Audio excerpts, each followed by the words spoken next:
Halo sahabat otomotif kompas.com, kembali lagi dengan saya Dio Dananjaya. Kali ini saya berkesempatan untuk mereview Kawasaki Eliminator. Eliminator sebenarnya pernah dijual oleh Kawasaki sekitar awal tahun 2000-an, tapi waktu itu dia mesinnya 175cc. Sekarang motor ini masuk di kelas 500cc. Bagaimana detailnya, perbedaan antara versi SE dan versi standar, saksikan terus video berikut. Sebelumnya, jangan lupa tekan tombol lonceng, subscribe jika belum, dan komentar.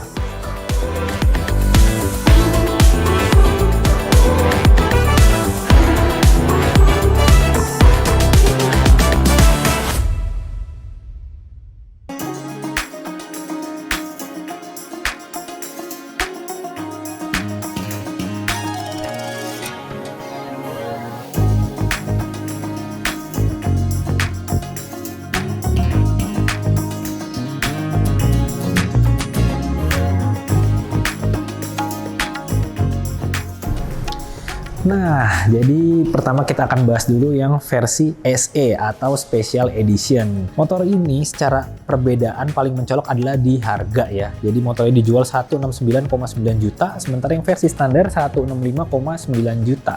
Beda sekitar 4 jutaan. Apa sih yang membedakan kedua motor ini? Mari kita ulas satu-satu. Pertama nih, yang paling ngebedain tentu aja desain depannya ya.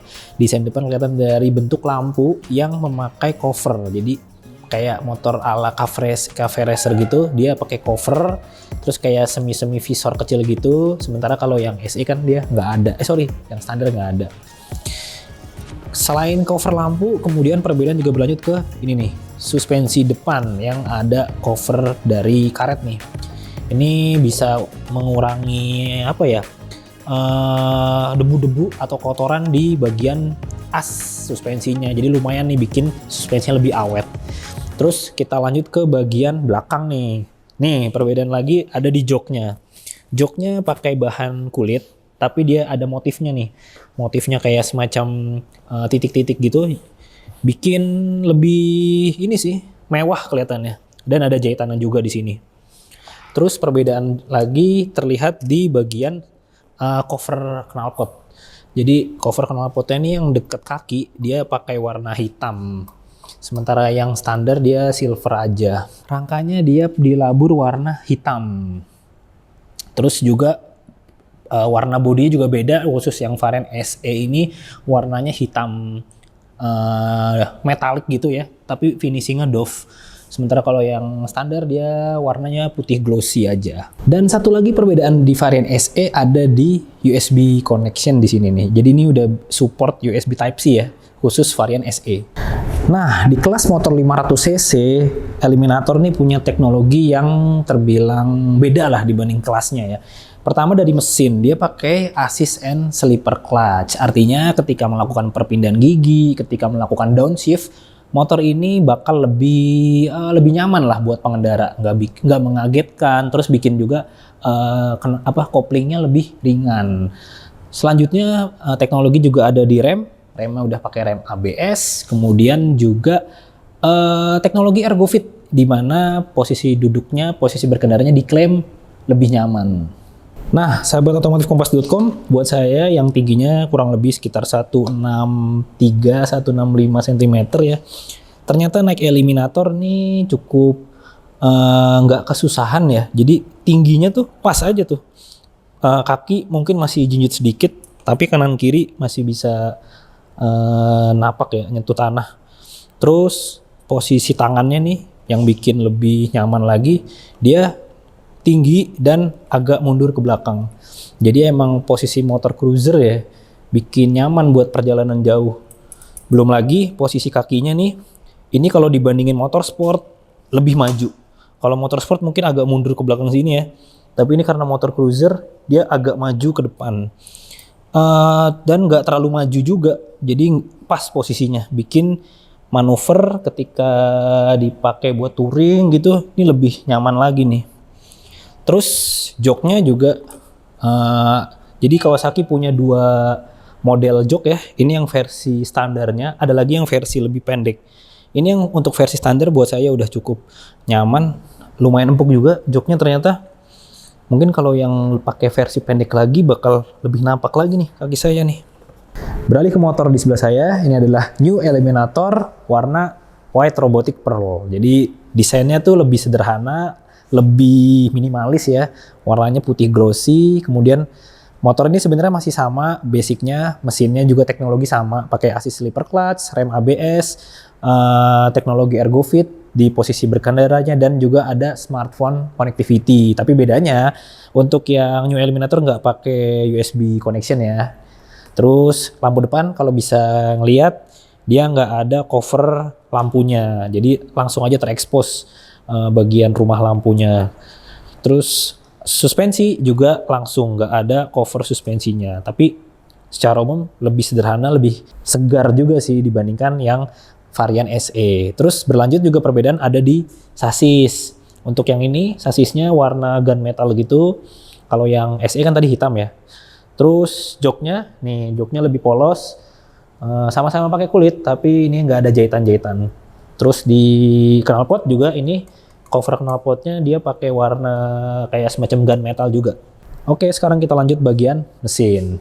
Di atas kertas, New Eliminator mengusung mesin berkapasitas 451 cc, 2 silinder segaris, terus pakai radiator. Kalau diperhatikan mesinnya kelihatan rapi ya. Motor CBU Thailand ini juga mengusung beberapa pelindung ya, detail-detailnya nih kalau diperhatiin. Ada cover plastik di bagian sini, terus jalur-jalur kabelnya juga ditaruh di bagian ada jalurnya sendiri gitu. Jadi detail-detail mesinnya tuh rapi loh sebenarnya. Terus di bagian sini nih lihat nih, kabelnya di cover lagi biar nggak kena hawa panas dari knalpot ya kan.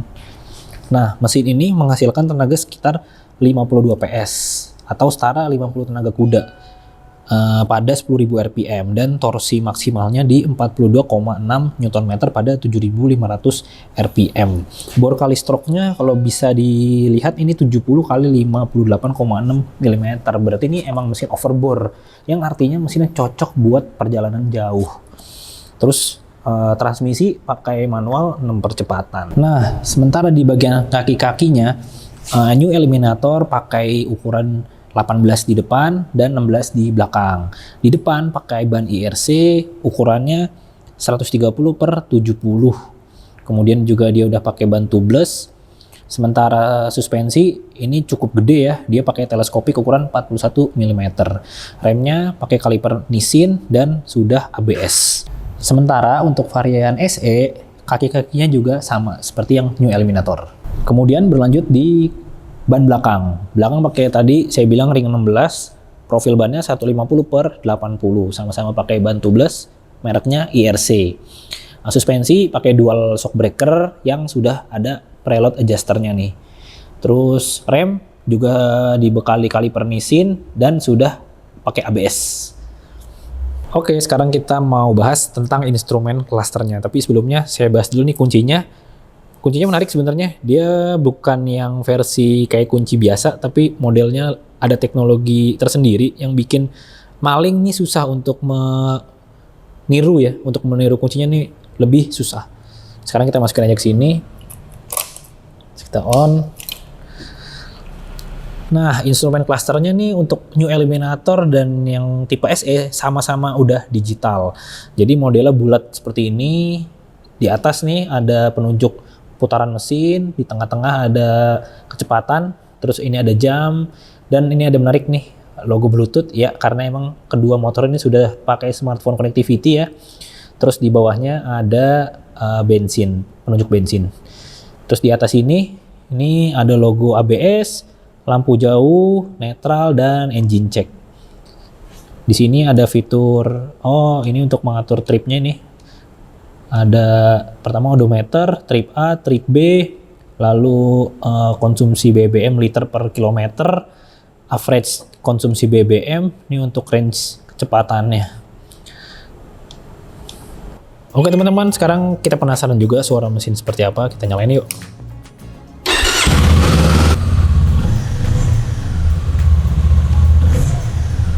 Nah, itu tadi ulasan saya soal New Eliminator. Untuk yang varian SE, motor ini dibanderol 169,9. Artinya, New Eliminator dibanderol lebih murah ya dibandingkan kompetitor di kelas 500cc, yakni Honda Rebel, yang harganya di atas 200 juta. Motor ini tentu jadi pilihan menarik nih buat Anda yang mencari motor cruiser dengan harga terjangkau, khususnya buat yang ingin mencoba atau beralih dari motor sport 250 cc ke motor 500 cc. Oke, sayangnya kita masih belum bisa mencoba test ride motor ini karena syuting dilakukan sebelum peluncuran. Mungkin nanti kalau unit tesnya udah ada, kita coba di dealer Kawasaki. Sekian video dari saya, terima kasih sudah menonton. Jangan lupa like, komentar, dan subscribe. Sampai ketemu lagi.